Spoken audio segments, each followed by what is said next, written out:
Chers téléspectateurs, bonsoir et bienvenue à ce nouveau numéro de notre magazine Tréfond Éduque. Aujourd'hui encore, le rendez-vous est respecté.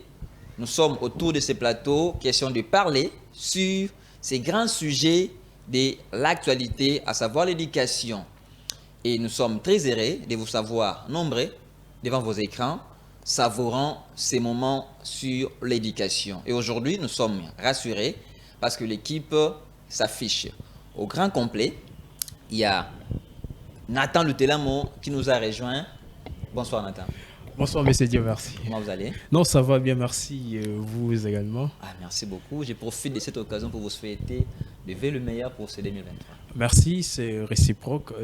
Moi également, je dirais, j'en profite aussi pour souhaiter à tous nos téléspectateurs qui sont en train de nous suivre. Je sais que vous êtes nombreux à ces numéros.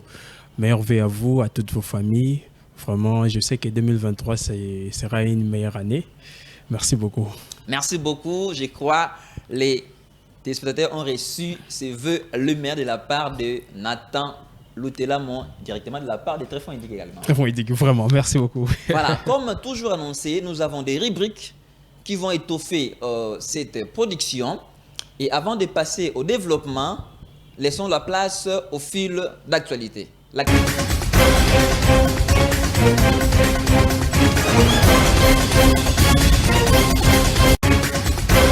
Bienvenue dans notre flash d'actualité d'aujourd'hui.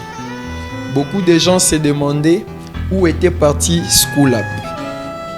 Voici School Up dans son nouveau numéro. School Up a présenté ses 12 innovations qui visent à améliorer les secteurs de l'éducation en République démocratique du Congo et en Afrique francophone pour un premier temps. Ces innovations qui sont en réalité les solutions aux différents problèmes que rencontre le système éducatif congolais, tant au niveau de l'enseignement de base qu'au niveau universitaire. Open Rooms, Academia, Sim School Up, e-Homework, e-Répétiteur, Store, Inscription universitaire, e-Cybercafé, Logo et couleur, Nouveau désigne, Enseignants engagés, One School sont là les 12 innovations de School Up. Merci de nous avoir suivis. Restez branchés.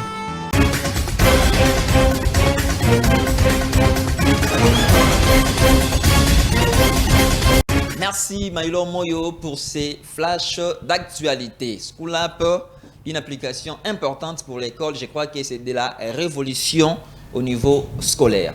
Nathan Lutelamo, aujourd'hui, nous allons parler de l'éducation scolaire en RDC. Ok. L'éducation scolaire, nous faisons allusion à cette éducation dispensée au niveau de l'école. Et l'école, je prends l'école maternelle, nous commençons par là, l'école primaire et l'école secondaire. Je crois qu'aujourd'hui, nous pensons bien nous limiter à ces 3 cycles, à ces 3 niveaux et voir ce qu'on pourra développer prochainement. L'éducation véhiculée à l'école, il y a des acteurs qui participent à cette activité. D'un côté, il y a des enseignants, il y a ceux qui gèrent les enseignants. De l'autre, il y a les élèves autour desquels tourne l'activité pédagogique. Et le résultat est également sondé par rapport à ce que produisent les élèves. Mais pensez-vous, dans ces 3 cycles-là, les cycles maternels et primaires, j'espère qu'il y a un âge où l'enfant peut accéder à l'école. Oui, justement, dans les cycles maternels, il y a certainement un âge auquel l'enfant doit avoir accès dans ces cycles-là. Je me rappelle bien que les années un peu antérieures où l'État congolais n'était pas encore affilié avec les cycles maternels. Actuellement, maintenant, oui, l'État congolais est maintenant affilié avec ces cycles maternels. Je crois déjà un enfant à l'âge de 3 ans est apte pour démarrer avec le cycle maternel. Donc, ceux de 3 à 5 ans, okay. L'enfant pourrait déjà arriver à l'école maternelle. Okay. De 3 à 5 ans, oui. Je me disais, il y a un temps, on disait que l'école maternelle n'était basée que sur les activités ludiques, sur des jeux, sur des chansons, ainsi de suite. Est-ce, je ne sais pas. C'est par rapport à cela aussi que l'âge de 3 ans intéresse les enfants dans ce sens-là. Oui, évidemment, ce que vous avez dit, vous n'avez pas raison. Autrefois, on le savait qu'on envoie l'enfant à l'école maternelle, c'est parfois parce que maman travaille, maman n'a pas le temps. Alors, il faudrait envoyer l'enfant à l'école pour rester. Oui, l'enfant pourrait être pris en charge par l'école. Mais contrairement aussi à ce que nous avons passé autrefois, aujourd'hui, je vois les élèves à l'école, les enfants à l'école maternelle qui écrivent. Je ne saurais pas citer les noms, mais j'étais vraiment étonné de voir qu'à l'école maternelle, il y a même un certain niveau de connaissances qui se donnent maintenant aujourd'hui. Si seulement ici, vous tombez dans un bon établissement. Même si chez eux, on parle de dessiner. Même lorsqu'ils écrivent les 1 là, pour eux, c'est dessiner. Oui, même quand ils écrivent les 1 là, c'est dessiner. Je dessine 1. Oui. Je dirais même que c'est maintenant une école qui est importante maintenant parce que c'est vraiment c'est vraiment... je dirais c'est un aspect qu'on ne pourrait plus négliger à ces jours. L'école maternelle joue vraiment un rôle un peu important dans la vie, en fait, dans les parcours scolaires de nos enfants. Si jadis, ça paraissait seulement un moment de jeu, mais aujourd'hui, vous avez raison de penser qu'aujourd'hui, l'école maternelle apprend aussi des choses aux enfants. Oui. À l'école primaire, l'enfant peut y accéder à quel âge? Oui, à l'école primaire... Déjà après 5 ans de l'école Oui, après maternelle. 5 ans, comme vous l'avez dit, l'enfant peut avoir maintenant accès à l'école primaire de 5 à 11 ans. Et c'est aussi une étape très importante. J'ai toujours dit, tout ce que vous pouvez subir au niveau de l'école secondaire émane d'abord de l'école primaire. Okay. Déjà, quand l'enfant rate l'école primaire, certainement, oui, même à l'école secondaire, on peut récupérer cet enfant, mais cette récupération sera un peu, je ne dirais pas tard, mais un peu compliquée quand l'enfant a raté l'école primaire. C'est vraiment une étape où il faut être sévère avec les enfants parce que ça joue vraiment un rôle encore, je dirais, très capital dans le parcours scolaire d'un enfant. Vous pensez quand même que l'enfant qui a raté l'école primaire peut être rattrapé? Ah, bon, je vous donnerai d'abord la balle de répondre à cette préoccupation et puis je peux peut-être mûrir mes idées par rapport à vos interventions là-dessus. Ah, ok. Oui, rattraper, quand je disais, je mimais déjà des réponses. Oui. C'est difficile. C'est difficile parce que les jalons que l'on pose à l'école primaire, c'est ce qui trace la vie de l'enfant. C'est là que l'enfant apprend les premières notions de l'école, même de la vie, je dirais. La vie professionnelle dans ce sens-là. Alors, à l'école secondaire, là, la matière devient la matière des adultes. La matière devient, on ne pourra plus retourner sur les rudiments, les aspects élémentaires qu'on donnait avant. Et là, on pense que l'enfant qui est venu à l'école primaire a déjà tel niveau. Et on vient seulement ajouter. Okay. Alors, si l'enfant a raté cette base-là du primaire dont nous parlons, là, il faudra qu'il y ait des rattrapages en dehors du programme du secondaire. Ok. En dehors du secondaire. Je me permets aussi d'épouser certainement votre idée, parce que l'école primaire, comme l'école secondaire, c'est une suite logique. On pourrait passer de l'école primaire vite à l'école secondaire, mais vous aurez toujours des difficultés parce qu'il y a des choses que vous devrez certainement apprendre à cette étape-là. Donc, l'école primaire, moi je dirais, comme vous l'aviez aussi dit, est très capitale. L'enfant ne pourra pas sauter cette étape parce qu'il y a des choses où... vous savez, d'abord, j'allais dire quelque chose. Vous savez, outre le milieu familial, le milieu scolaire est celui où l'enfant passe... la plus grande partie de la vie. Okay. Et vous allez vous rendre compte que c'est plus à l'école primaire que l'enfant passe vraiment beaucoup de temps. Okay. Parce que à l'école secondaire, oui, ils arrivent à l'école, mais par moment, l'enfant a l'autonomie de se décider sur sa vie. Il peut se dire aujourd'hui, je n'irai pas à l'école. Il peut sortir même de la maison, mais il n'est pas arrivé à l'école. Ce sont des cas que nous rencontrons le plus souvent. Mais par contre, à l'école primaire, ces genres des écoles buissonnières, je ne l'ai pas vraiment rencontré à l'école primaire. Donc, c'est vraiment une étape où on ne peut pas vraiment négliger surtout. Voilà, là, c'est très important. Vous avez dit une chose là. À l'école secondaire, l'enfant semble être libre de faire certaines choses. Une autonomie. Une autonomie en tout cas. Et pourtant, c'est dans ces stades-là où l'enfant apprend la profession, en quelque sorte. Oui. Par exemple, ceux qui enseignent aujourd'hui, à l'école secondaire, ils ont appris à enseigner à l'école. Oui. Alors, si l'enfant utilisait mal cette autonomie-là, cette petite liberté, en fouillant l'école, en séchant les cours. Voilà, quand il va finir l'école, il ne sera pas en mesure de se retrouver. Oui. Il va rater la profession. Justement, pour vous compléter aussi, je ne sais pas si c'est déjà le point suivant, justement pour vous compléter, oui, l'école primaire s'avère importante, mais aussi l'école secondaire. Parce que même un enfant qui a fait une bonne école primaire, s'il s'est négligé au niveau de l'école secondaire, même toute la formation de l'école primaire serait en vain. Là, il s'est limité seulement à lire et écrire. Oui, à lire et écrire, alors qu'on devrait l'orienter aussi pour la profession. Donc, entre les deux, il n'y a pas un aspect à négliger. Ok. Maintenant, s'il faut jeter l'œil sur les objectifs, quels sont les objectifs poursuivis au niveau de l'école maternelle d'abord et ainsi de suite?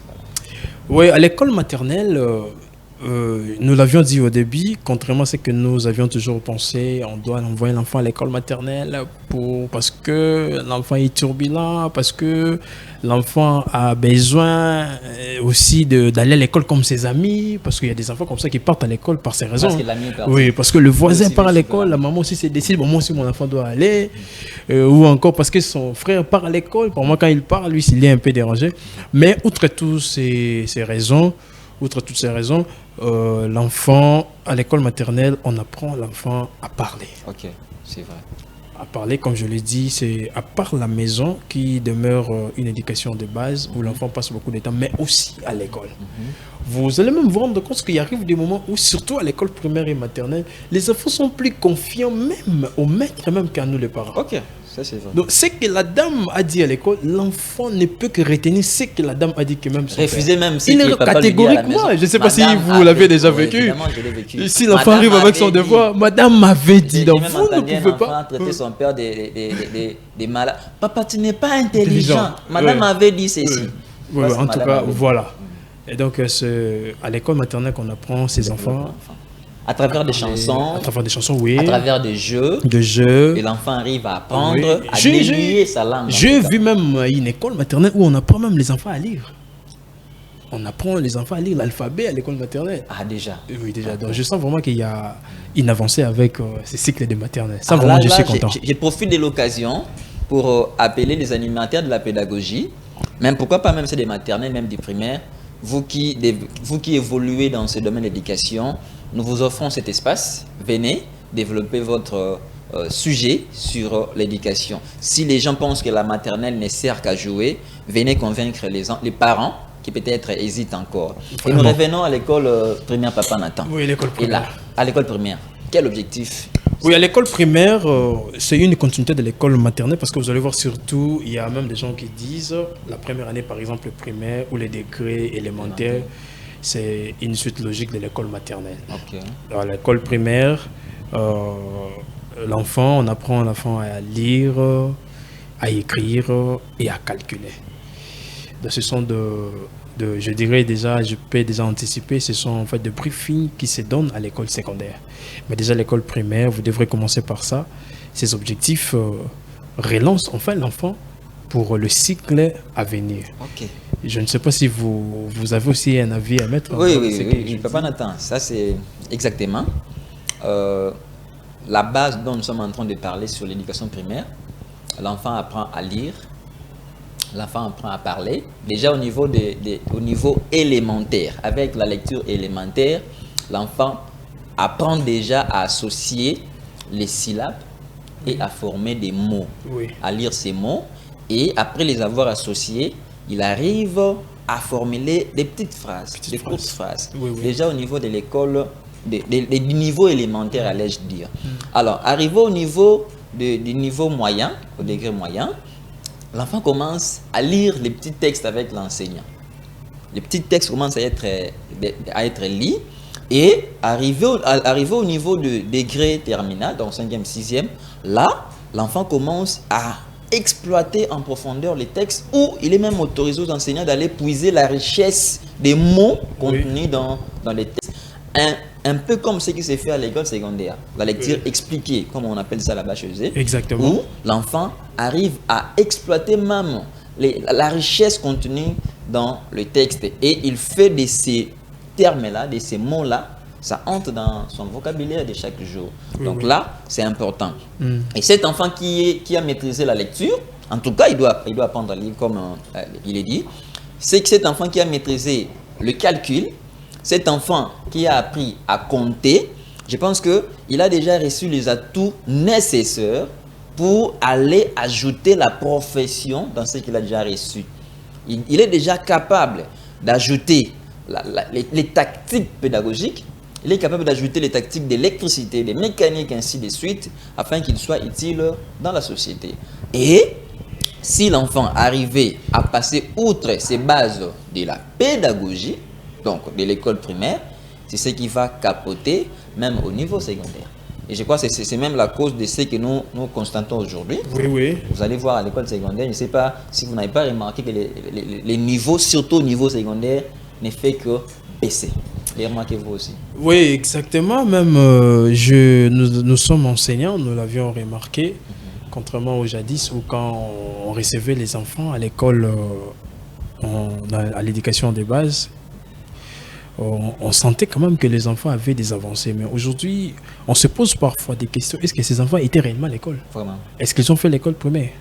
Donc, c'est peut-être une réalité un peu triste que nous rencontrions avec notre cycle secondaire.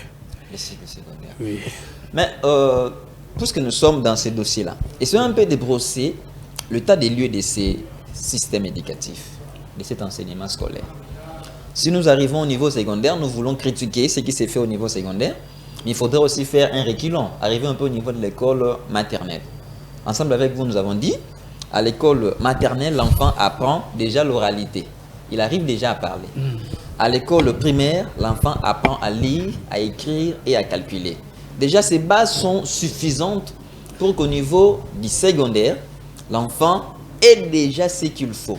Alors, qu'est-ce qui peut faire que l'enfant qui arrive à l'école secondaire ne soit pas parfois en 6e année secondaire, aujourd'hui 4e des humanités et tout ça, ne soit pas à mesure de lire, ne serait-ce que le texte, pour ne pas d'abord aller aux mathématiques?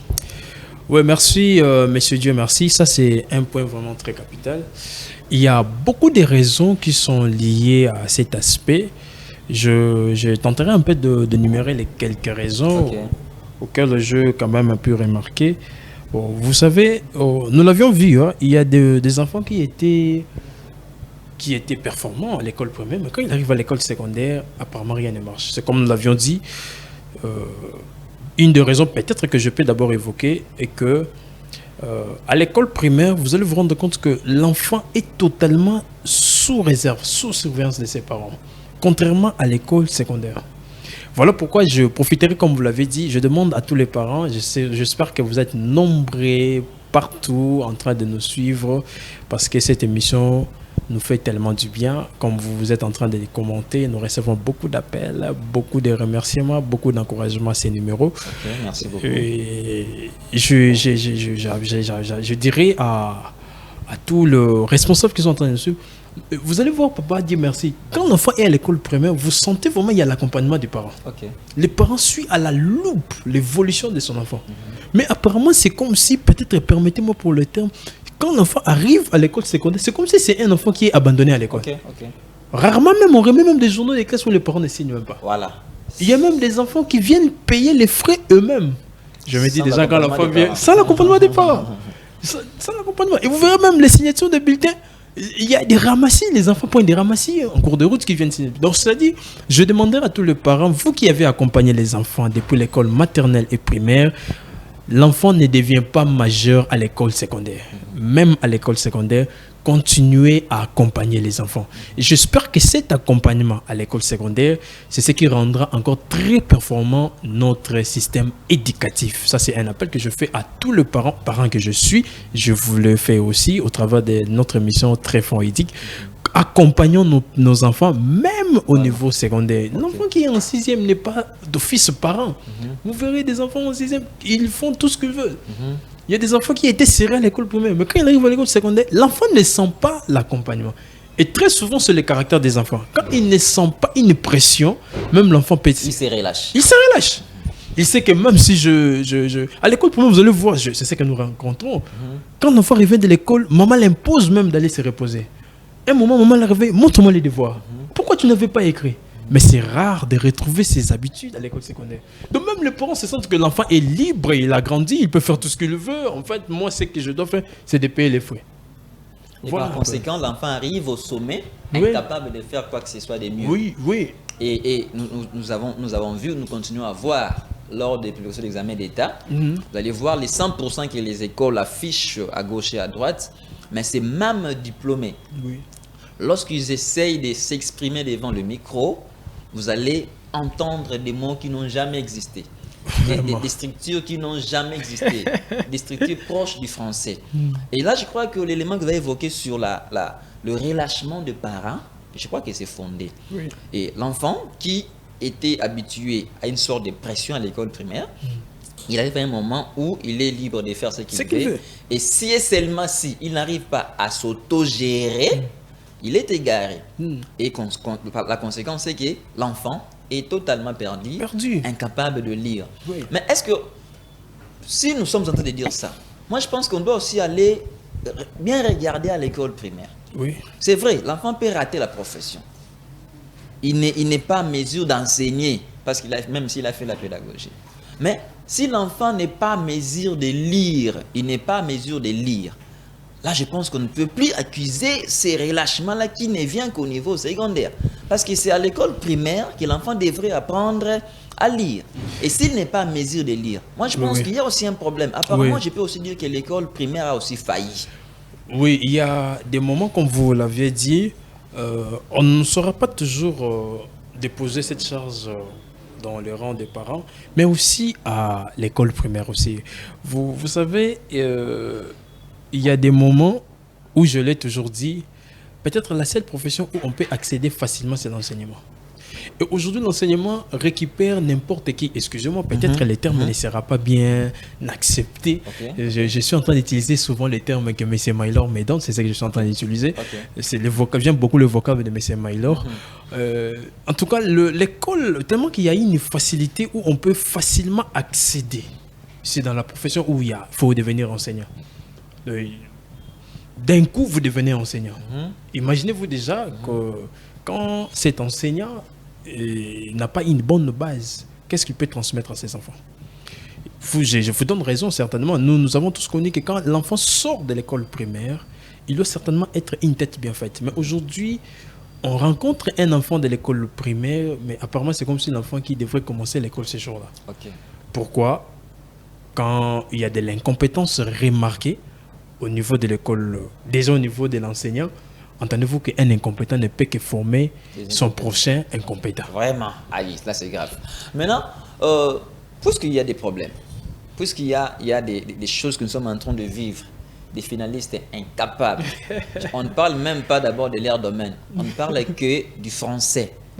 Là, il y a des problèmes. Maintenant, y a-t-il pas de solutions? On peut aussi réfléchir autour de ces micros et savoir quelles sont des solutions à préconiser pour que l'enseignement au Congo change un peu de forme. Oui. Ne voyez-vous pas? Oui, vous avez aussi raison de poser une telle question. Et moi, excuse-moi, Papa Nathan, moi, parfois, j'arrive au sommet. J'arrive au sommet, je me dis, là, ça n'engage que moi, que l'examen d'État, tel qu'est organisé aujourd'hui, est l'une des causes de ces chaos constatés à l'école secondaire. Je m'explique. Un élève qui a vu, il a vu ses amis, il a vu son frère qui n'étudiait pas, qui s'aventurait à l'école et qui arrive à décrocher les diplômes.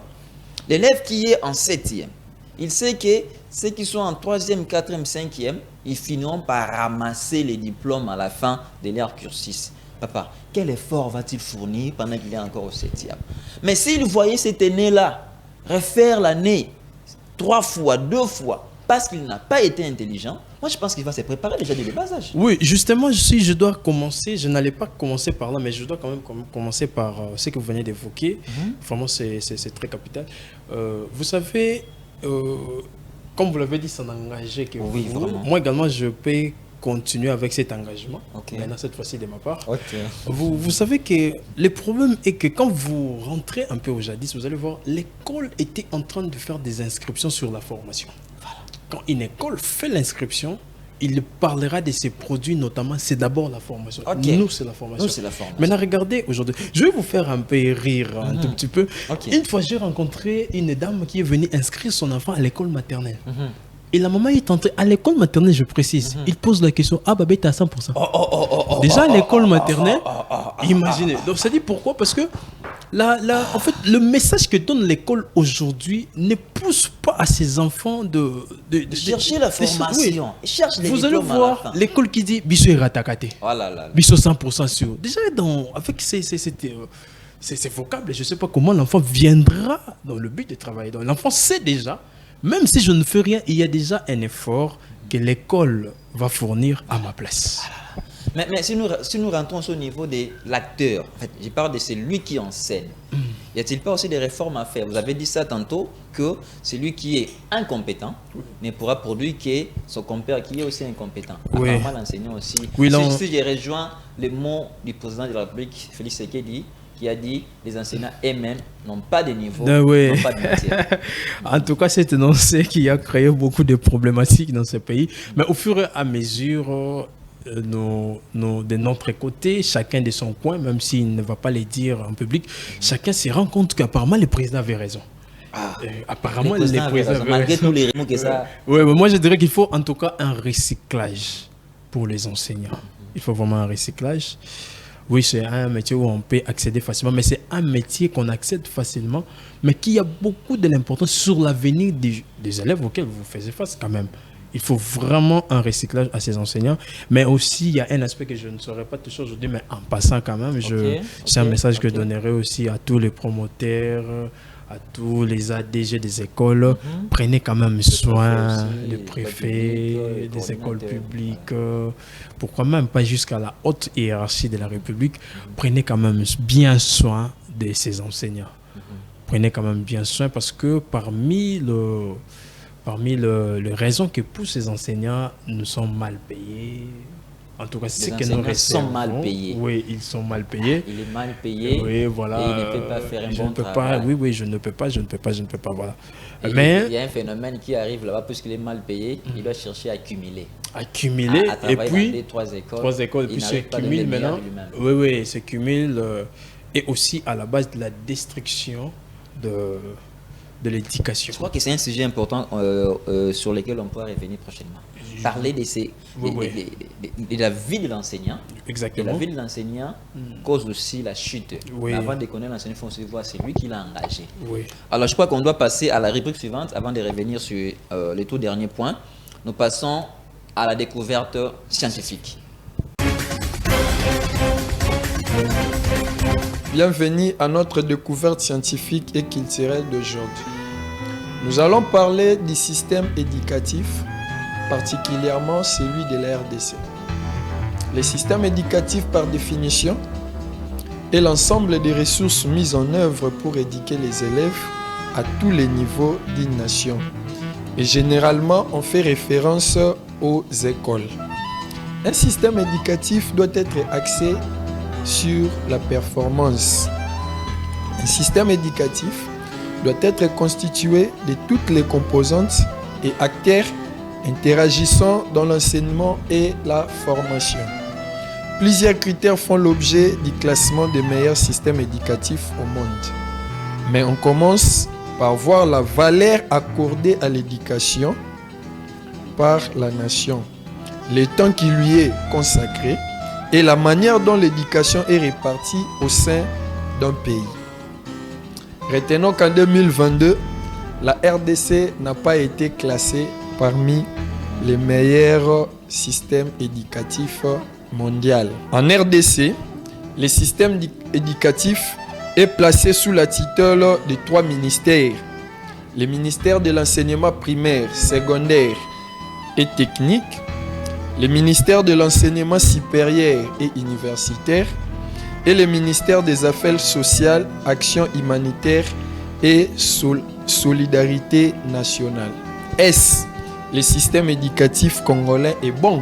C'est ce que nous allons découvrir. Les autres peuvent dire pourquoi étudier les systèmes éducatifs. L'étude des systèmes éducatifs permet de comprendre le fonctionnement, les mécanismes et leurs effets, d'identifier les points forts et les points faibles des différents systèmes d'une nation. Malgré les petites avancées un peu significatives que la RDC a réalisées, nous ne devons pas l'ignorer que nous ne sommes pas classés durant ces décennies parmi les meilleurs systèmes éducatifs parce que nous sommes encore trop loin selon les standings normaux.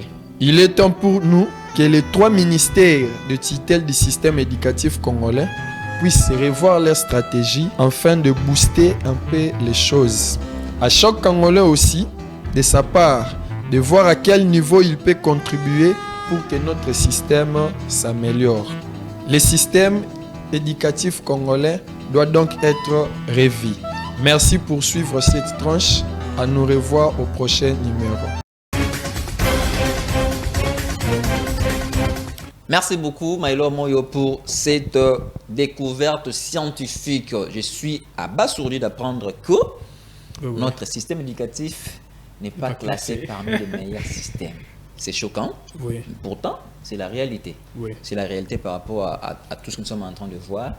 On voit un FNS qui dit « Moi, j'ai pas eu. C'est mon frère qui a eu. Ma sœur qui a eu. » Il y a des vidéos qui circulent dans ce sens-là. En tout cas, je crois que c'est aussi la raison d'être de cette émission. C'est toucher tous ces points, non pas pour applaudir le mal, mais c'est pour encourager les bonnes actions et pousser les animateurs, pousser les autorités à changer les choses pour avoir un système éducatif impeccable.